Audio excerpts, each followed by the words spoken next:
We have filed a lawsuit in Washington, D.C., in federal court against Donald Trump, other members of the administration, a number of the agencies, seeking an injunction and a declaration that this executive order violates the First Amendment, violates the free speech, free press, and free association rights of NPR and these three local member stations.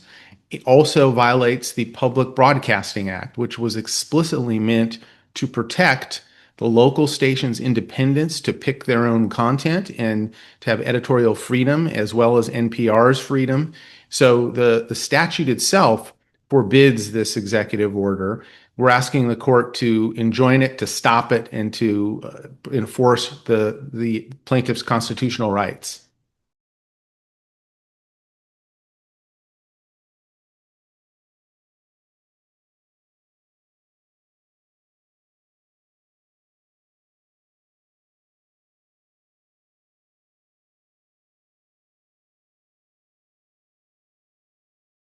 It's really a double whammy from a First Amendment perspective and for NPR and the local stations. First, it is a direct effort by the government to control content and viewpoint in the journalistic sphere. And that's one of the most egregious First Amendment violations there can be.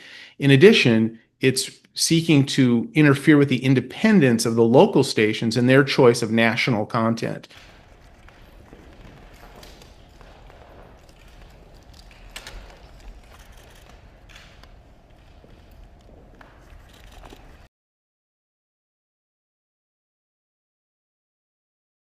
The Supreme Court just last year in the Moody versus Net Choice case said that the Constitution, the First Amendment, forbids the government from seeking to coerce news organizations and others in terms of editorial choices. And here, the executive order quite explicitly says it's motivated by the president and the administration's view that NPR is supposedly biased in its coverage.